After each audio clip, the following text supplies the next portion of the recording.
الله معكم أحبائي. آخر تطورات الحرب بين روسيا وأوكرانيا حتى صباح 14 من يوليو.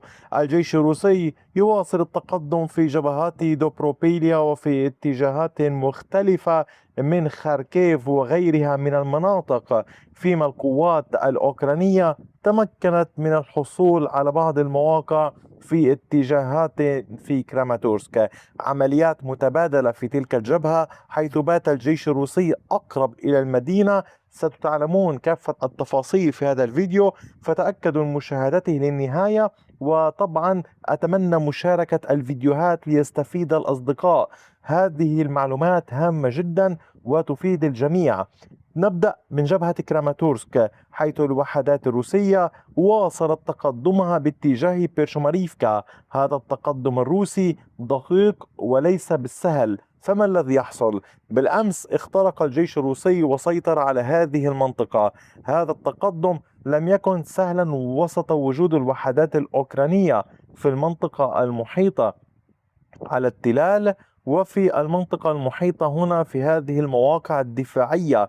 الجيش الروسي وبرغم من الوجود الأوكراني تقدم وسيطر على مزيد من المنازل في هذا الاتجاه على كامل هذه المساحة باللون الزهري كما تشاهدون أمامكم. كان هذا التقدم على امتداد كيلومتر وربع وبعرض 470 مترا. علينا الانتظار كيف سيتحرك الجيش الروسي في هذه المنطقة. هل سيتحرك نحو التلال؟ تلاحظون يوجد بعض النقاط الخضراء كما تشاهدون. هذه نقاط دفاعية، يعني يحصر الأوكران حركة الوحدات الروسية على طول طريق معين للدخول باتجاه هذه التلال، وبالتالي يستطيعون الرصد بسهولة. الوحدات الروسية اليوم باتت أقرب إلى مدينة كراماتورسك، واليوم تبعد 5 كيلومترات و770 مترا عن أقرب نقطة في المدينة. بالأمس كانت تبعد 6 كيلومترات و100 متر. العمليات لا تزال مستمرة، فلنرى إلى أين ستؤول الأمور. ولكن على مقربة من هذه الجبهة وفي المنطقة هنا كان الأوكران قد شنوا هجوما مضادا، تمكنوا على إثره من الدخول مجددا نحو ري أولكساندريفكا والسيطرة على منازل في الجهة الغربية منها في هذا الاتجاه. هذا التقدم الأوكراني على كامل هذه المساحة باللون الأزرق كان التقدم بعمق 770 مترا بامتداد كيلومترين على طول هذا الاتجاه.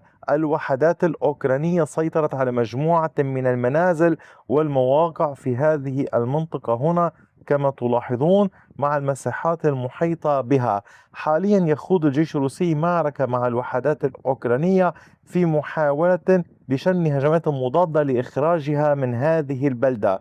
هذه البلدة يعني هامة للغاية، شرحنا عن أهميتها هي وميكولييفكا في العديد من الفيديوهات. لن أكرر الأمر، ولكن هذا الهجوم ليس مستغربا. إن كنتم تذكرون في الفيديوهات السابقة شرحت أن الأوكران عززوا قواتهم في اتجاه ميكولييفكا واستخدموا كتيبة 250 مركز 17 كتيبة 214 كتيبة ميني هجوم مع تشكيلات أخرى موجودة هنا سابقا. هذا يعني لها عدة أسباب شن هجمات في المنطقة هنا، وتلاحظون وحدات هجومية مع وحدات خاصة، يعني هي اختصاص هجومي مع عمليات ووحدات تم إرسالها إلى هذه الجبهة للحفاظ على المواقع باتجاه كالينكي لتعزيزها، فيما تستمر المواجهات في محيط كريفالوكا، حيث تحاول القوات الروسية مواصلة التقدم نحو ميكولايفكا. هذا هو الحال في جبهة كراماتورسك. أتمنى أن تكون الصورة واضحة لحضرتكم. والآن ننتقل إلى جبهة دوبروبيليا، حيث الوحدات الروسية تمكنت من فرض سيطرة على إحدى القرى هنا في اتجاه نوفيشاخوفي ونحو فيلني. تحركت الوحدات الروسية وتقدمت على طول هذه الطرق الموجودة هنا وفرضت سيطرة كاملة على هذه القرية. هذا التقدم الروسي كان بعمق كيلومترين وبعرض كيلومتر. ما أهمية هذا التقدم؟ شرحت لكم أيضا على مدار نحو يومين أو ثلاثة أن الجيش الروسي في حال يعني عملياته مستمرة في دوبروبيليا عليه السيطرة على هذه المنطقة، وهو كان يعمل عليها أساسا في هذا الاتجاه. وهذا ما حدث. الجيش الروسي كان يحاول ربط مناطق السيطرة هذه ببعضها البعض للسيطرة على كامل هذا النطاق. تحرك نحو مدينة فيلنا نحو بلدة فيلنا وسيطر عليها. واليوم الجيش الروسي يواصل عملياته منذ عدة أيام، تحديدا منذ 9 من يوليو، حيث سيطر في هذا الاتجاه. يحاول الدخول باتجاه ستيبي والسيطرة عليها. العمليات هنا مستمرة لربط مناطق السيطرة ببعضها البعض والضغط والحصول على خطوط الإمداد في هذه المنطقة للضغط نحو دوبروبيليا، بالتزامن مع العمليات العسكرية التي تحصل في اتجاهات مختلفة في هذه الجبهة على كامل هذه الامتدادات بين على كل خط الجبهة بين الروس والأوكران في هذا القطاع. ماذا عن بقية المناطق؟ أين تحركت القوات الروسية وأين تقدمت؟ في اتجاهات كوبيانسك كانت الوحدات الروسية قد فرضت تقدما إضافيا، فسيطر الجيش الروسي على كامل هذه المساحة التي تشاهدونها هنا أمامكم. دخل الجيش الروسي إلى هذا القسم من كوبيانسك بيزلوفي. هذا المنطقة كما أشرت لكم في وقت سابق تقسم منازل سكنية صغيرة في هذا الاتجاه وهذا الاتجاه، مع مبان كبيرة موجودة في هذه المنطقة ككل. الجيش الروسي اليوم نجح في الدخول في هاتين المنطقتين، فسيطر على هذه المنطقة بعمق 700 متر وبعرض 640 مترا. هذه المنطقة تحتوي مبان كبيرة في هذا الاتجاه، والباقي منازل صغيرة متفرقة في هذه المنطقة.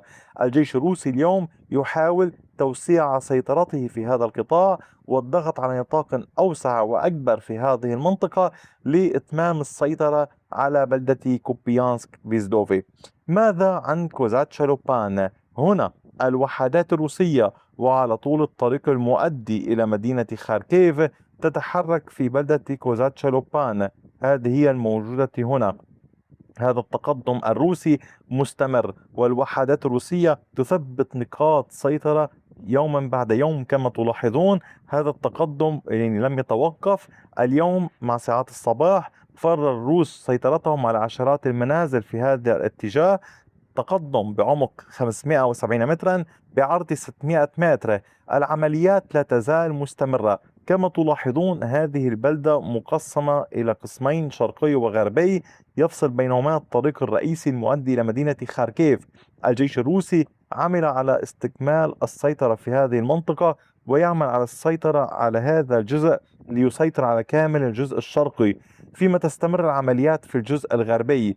العمليات هنا واسعة وهامة للغاية. شرحت عن كوزاتشالوبان، لن أعيد تكرار الأمر كي لا يكون هناك أي ملل، ولكن العمليات مستمرة كذلك في جبهة بولشانسك وفي مدن كوستانتينيفكا وليمن.